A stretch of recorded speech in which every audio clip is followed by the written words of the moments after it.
ఈరోజు మనము 10వ తరగతి జీవశాస్త్రంలో జీవక్రియలలో సమన్వయం అనే పాఠం గురించి మనం తెలుసుకుందాము. మానవ శరీరం అనేది ఒక అద్భుతమైన యంత్రంగా పనిచేస్తుంది. ఇది చూడటానికి చాలా సరళంగా అనిపించినప్పటికీ కూడా మానవ శరీరంలో అనేక వ్యవస్థలు ఉంటాయి. దానివల్ల మానవ శరీరం అనేది ఒక సంక్లిష్టమైన నిర్మాణంగా ఉంటుంది. మానవ శరీరం లోపల అనేక జీవక్రియలు జరుగుతూ ఉంటాయి. ఈ జీవక్రియలు మానవ శరీరాన్ని ఆరోగ్యంగా ఉంచడానికి ఉపయోగపడతాయి.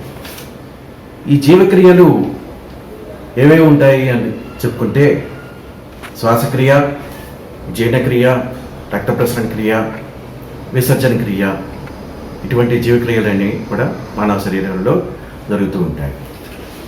ఈ జీవక్రియలు దేనికి ఉపయోగపడతాయి అంటే మనిషి ఆరోగ్యంగా జీవించడానికి ఉపయోగపడతాయి. ఈ జీవక్రియలు ఒక్కొక్కటి జరపడానికి మానవ శరీరంలో ప్రత్యేకమైన వ్యవస్థలు అనేటివి ఉంటాయి. ఈ జీవక్రియలు విడివిడిగా జరుగుతూ ఉన్నట్లు అనిపించినప్పటికీ కూడా ఇవి ఒకదానిపైన ఒకటి ఆధారపడి ఒకదాన్ని ఇంకొకటి సమన్వయం జరుపుకుంటూ జీవక్రియలు అనేటివి మానవ శరీరంలో జరుగుతూ ఉంటాయి.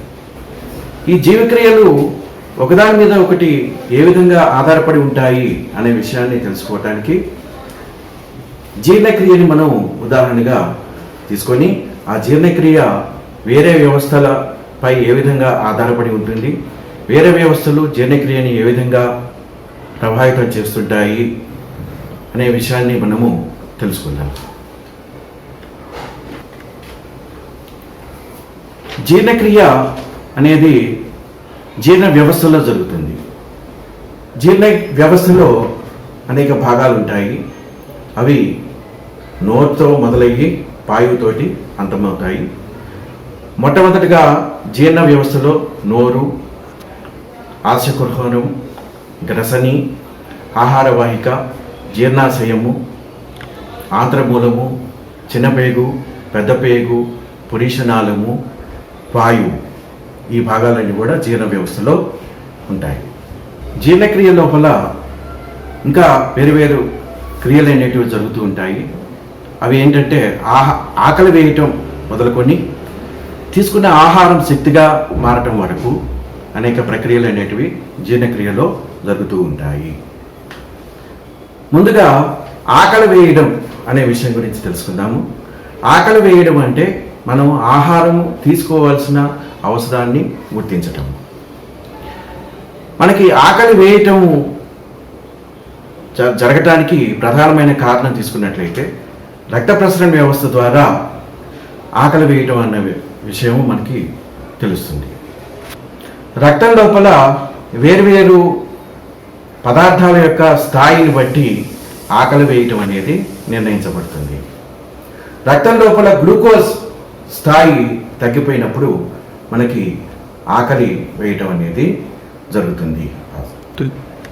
రక్తం లోపల గ్లూకోజ్ స్థాయి తగ్గినప్పుడు జీర్ణాశయం గోడల్లోని కొన్ని కణాలు గ్రీలిన్ అనే హార్మోన్ని స్రవిస్తాయి.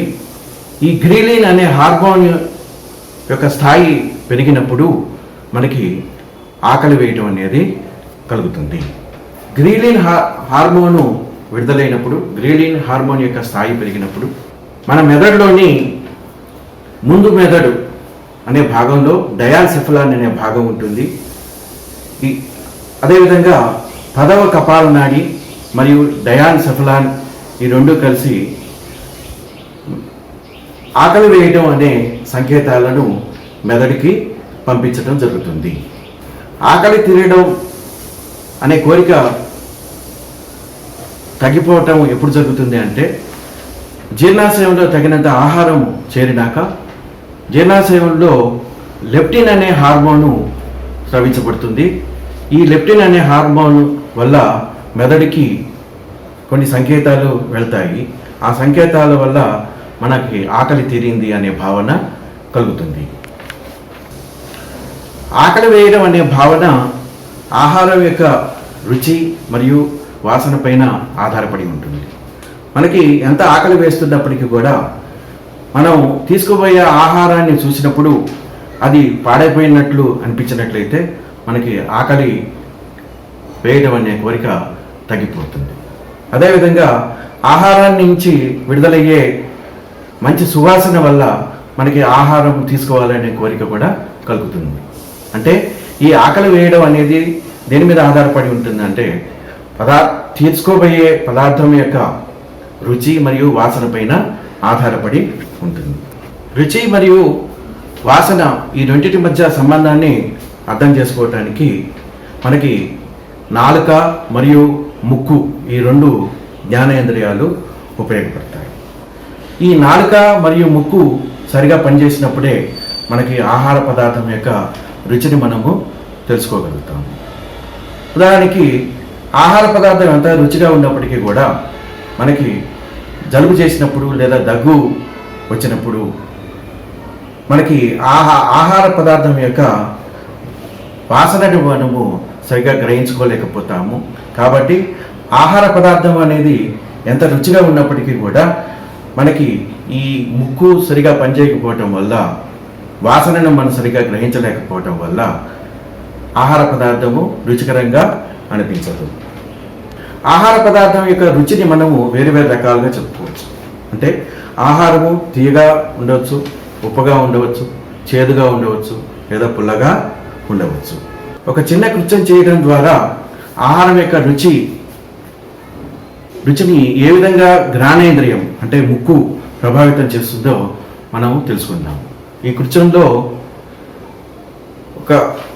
మీ తోటి స్నేహితుడికి ముక్కుని మూసుకోమని చెప్పి అతనికి వేరువేరు పదార్థాల యొక్క రుచిని తెలుసుకోమని చెప్పే ప్రయత్నం చేయాలి.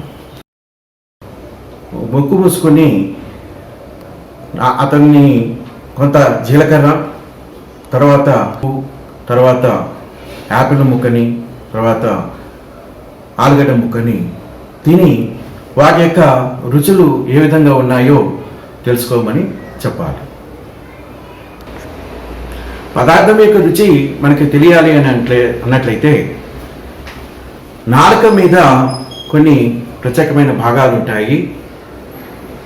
తీసుకున్న ఆహార పదార్థము నోట్లోని లాలాజలంలో కరిగిన తర్వాతనే మనకి పదార్థం యొక్క రుచి తెలుస్తుంది.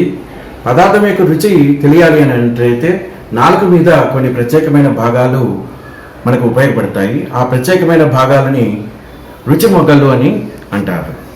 ఈ రుచి మొగ్గలు ఎన్ని రకాలుగా ఉంటాయో మనం ఒక చిన్న చిత్రం ద్వారా మనం తెలుసుకుందాము. ఇది నాలుక నిర్మాణం అని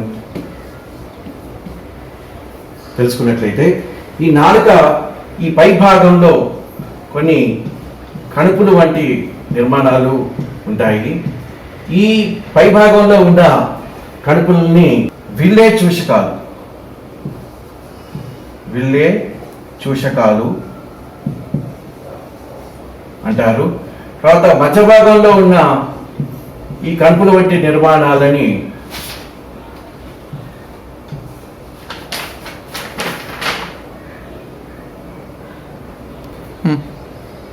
ఫోలియంట్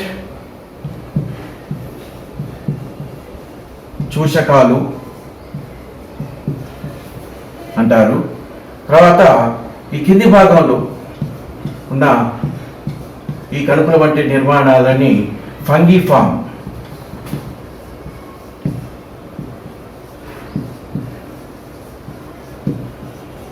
చూషకాలు అని అంటారు. ఇవన్నీ కూడా ఏంటంటే నాలుగు పైన ఉండే రుచి మొగ్గలు అనే నిర్మాణాలు. ఈ రుచి మొగ్గల్లో చిన్న గుట్టల వంటి నిర్మాణాలు ఉంటాయి. ఈ నిర్మాణాల లోపల జ్ఞాన కణాలు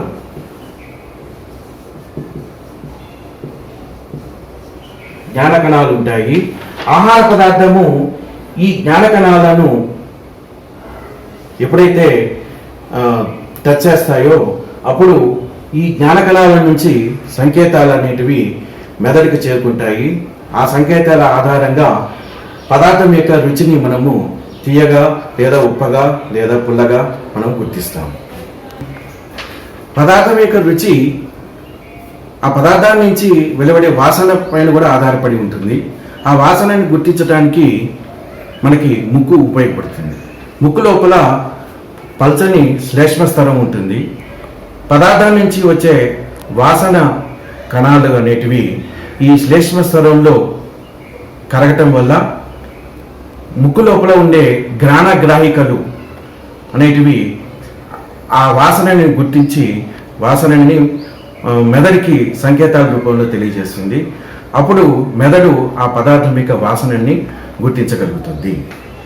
అంటే రుచికి నాలుకకి ఏ విధంగా సంబంధం ఉంటుంది అని అంటే, నాలుక మరియు ముక్కు లోపల ఉన్న రసాయన గ్రాహకాలు ఘ్రాణగ్రాహికలు ఇవి సరిగా పనిచేసినప్పుడే మనం పదార్థం యొక్క రుచిని వాసనని తెలుసుకోగలుగుతాము. ఈ విధంగా పదార్థాల యొక్క రుచి తర్వాత వాసన మధ్య సంబంధం ఉంటుంది. మన కంటికి ఆకర్షణీయంగా కనిపించి మంచి వాసన వస్తున్న పదార్థాలనే మనం తినాలని మనం అనుకుంటూ ఉంటాము. నాలుకకు అంగిలికి మధ్య సంబంధాన్ని బట్టి ఆధారపడి ఉంటుంది. నాలుకకు మరియు అంగిలికి మధ్య సంబంధాన్ని బట్టి రుచి ఏ విధంగా ఆధారపడి ఉంటుంది అనే విషయాన్ని మనం ఒక చిన్న కృత్యం ద్వారా తెలుసుకోవచ్చు. కొంత చక్కెరని తీసుకొని నాలుక యొక్క ఈ భాగంలో మధ్య భాగంలో వేసి ఉంచాలి. తర్వాత నాలుకని పైన ఉన్న అంగిలికి టచ్ అయ్యేటట్లు ఉంచాలి. ఆ తర్వాత నాలుక మీద ఒక చుక్క చక్కెర ద్రావణాన్ని వేయాలి. ఏ సందర్భంలో మనం ముందుగా ఈ చక్కెర యొక్క రుచిని మనం గ్రహిస్తాము అన్న విషయం తెలుసుకున్నట్లయితే, నాలుక మీద ఎప్పుడైతే మొదటి సందర్భంలో చక్కెరని వేసినప్పుడు ఆ చక్కెర యొక్క రుచిని తెలుసుకోవటానికి చాలా సమయం పడుతుంది.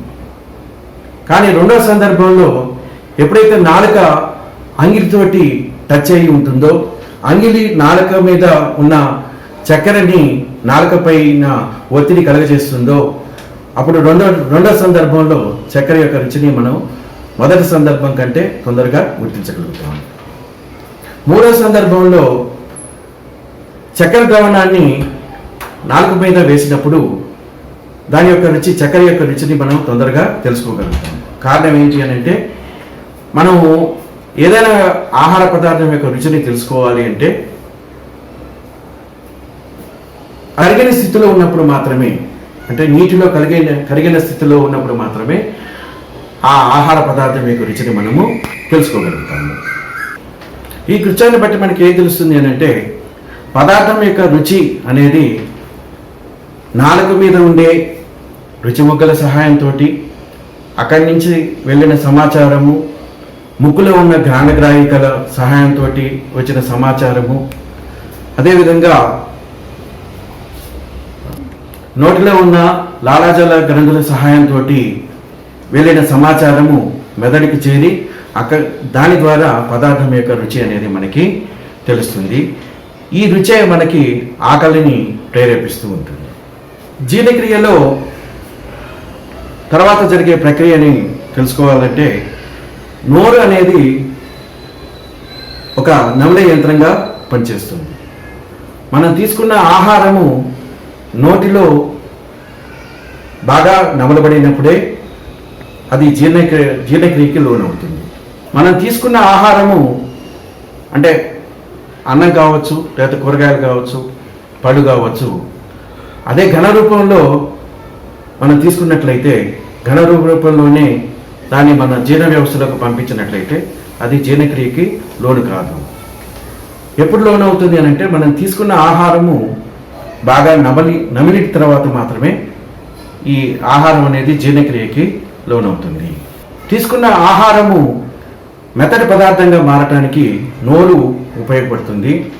ఏ విధంగా అంటే, నోరు ఒక నమిలే యంత్రంగా పనిచేస్తుంది. తీసుకున్న ఆహారము మెత్తగా ఉన్నప్పుడు మాత్రమే జీర్ణం అవుతుంది అన్న విషయము తెలుసుకోవటానికి ఒక చిన్న కృత్యం చేయవచ్చు మనము. దానికి ఒక చాక్ పీస్ను తీసుకుందాము. ఆ చాక్ పీస్ను 2 ముక్కలు చేసి 2 బీకర్లను తీసుకుందాము. 2 బీకర్లలో కూడా సగం వరకు వెనిగర్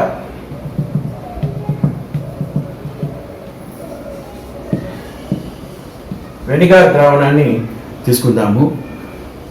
మొదటి బీకర్ లోపల చాక్ పీస్ ముక్కను పొడి చేయకుండా అదే స్థితిలో ఘన స్థితిలోనే వేద్దాము. రెండో బీకర్లో చాక్ పీస్ను చిన్న చిన్న ముక్కలుగా చేసి ఆ చాక్ పీస్ను రెండో బీకర్లో ఉన్న వెనిగర్ ద్రావణంలో వేసి కాసేపు పరిశీలించినట్లయితే ఏ బీకర్లో చాక్ పీసు వెనిగర్ ద్రావణంలో కరుగుతుందో తొందరగా కరుగుతుందో అన్న విషయాన్ని గమనించినట్లయితే మొదటి బీకర్లో చాక్ పీసు వెనిగర్లో కరగటానికి చాలా ఎక్కువ సమయం తీసుకుంటుంది. కానీ రెండవ బీకర్లో చాక్ పీసు వెనిగర్ ద్రావణంలో కరగటానికి చాలా తక్కువ సమయంలోనే అది కరుగుతుంది. దీని ఆధారంగా చేసుకొని మనం ఏం తెలుసుకోవచ్చు అంటే, ఆహారము తీసుకున్న తర్వాత అది జీర్ణం కావాలి అన్నట్లయితే అది ముందుగా మెత్తగా నవలబడాలి. కాబట్టి నోటి లోపల ఈ ఆహారం అనేది నమలటం అనే ప్రక్రియ జరుగుతుంది. ఈ నమలటం అనే ప్రక్రియ జీర్ణక్రియకి తోడ్పడుతుంది. నోటి లోపల ఆహారము నమలబడటానికి మనకి దంతాలు అనే నిర్మాణాలు ఉపయోగపడతాయి. నోటి లోపల దంతాలు చూసుకున్నట్లయితే అవి 4 రకాలు ఉంటాయి. బాల్య దశలో పిల్లల నోట్లో 20 దంతాలు ఉంటాయి. తర్వాత యుక్త వయసుకు వచ్చినప్పుడు ఈ దంతాల సంఖ్య అనేది 28కి చేరుకుంటుంది. తర్వాత ప్రౌఢ దశకి వచ్చేసరికి ఈ దంతాల సంఖ్య 32గా పెరుగుతుంది. ఈ దంతాలు మనకి 4 రకాలుగా ఉంటాయి. ఆ 4 రకాలు ఏంటంటే, మొదటిది కుంతకాలు. ఇవి పదునైన అంచులు కలిగి ఉంటాయి. పదునైన అంచులు కలిగి ఉంటాయి. తర్వాత రదనికలు. ఇవి కోసుగా ఉంటాయి. తర్వాత అగ్రచర్వణకాలు.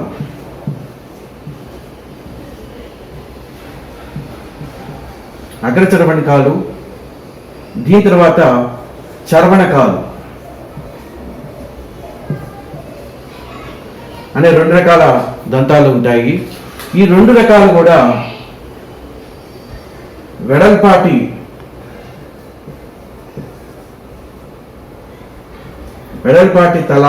తలమును కలిగి ఉంటాయి. ఉన్న దవడలలో మధ్య భాగం నుంచి చివరి వరకు తీసుకున్నట్లయితే ఈ కుంతకాల సంఖ్య 2గా ఉంటాయి. రదనికలు 1, అగ్రచర్వణికాలు 2, చర్వణికాలు 3 సంఖ్యలు ఉంటాయి. దీన్ని మనం దంతసూత్రంగా చెప్పుకోవచ్చు. ఏంటి? కుంతకాలు 2, రదనికలు 1, అగ్రచర్వణికాలు 2, చర్వణికాలు 3. దీన్ని దంతసూత్రంగా చెప్పుకోవచ్చు. ఈ కుంతకాలు ఆహార పదార్థాన్ని కొరకటానికి ఉపయోగపడతాయి. రదనికలు కోసగా ఉండటం వల్ల ఇవి ఆహార పదార్థాన్ని చీల్చడానికి ఉపయోగపడతాయి. అగ్ర చర్వణకాలు మరియు చర్వణకాలు ఆహారాన్ని నమలటానికి విసరటానికి ఉపయోగపడతాయి. నోటి లోపల రకరకాల కండరాలు ఉంటాయి. నోటి లోపల వలయాకార కండరాలు, దవడ లోపల ఉండే ఉపరితల కండరాలు, అదేవిధంగా దవడ లోపల ఉండే అంతర కండరాలు ఆహారాన్ని దంతాల మధ్య నెట్టడానికి, దంతాలు పైకి కిందికి ముందుకి వెనక్కి కదలటానికి, ఆహారాన్ని మెత్తగా నమలటానికి ఉపయోగపడతాయి. ఆహారము మెత్తగా నమలబడి మెత్తటి చూర్ణంగా తయారు చేసే ప్రక్రియని చూర్ణం చేయటం అని అంటారు. నోటిలోని దంతాలు ఆహారాన్ని నమలడానికి, నాలుక ఆహారాన్ని నోటి లోపల సమానంగా విస్తరింపజేయటానికి, గొంతులోకి నెట్టడానికి నాలుక ఉపయోగపడుతుంది. అదేవిధంగా 5వ కపాల నాడి దంతాలను ఆహార పదార్థాలని నమలటానికి పురుగొల్పేలాగా ఈ 5వ కపాల నాడి ఉపయోగపడుతుంది. తర్వాతి పాఠంలో మనం తీసుకున్న ఆహార పదార్థంలో పిండి పదార్థము ఏ విధంగా జీర్ణక్రియకు లోనవుతుంది, తర్వాత నోటి లోపల pH ఏ విధంగా మారుతూ ఉంటుంది అన్న విషయాన్ని మనం తెలుసుకుందాం.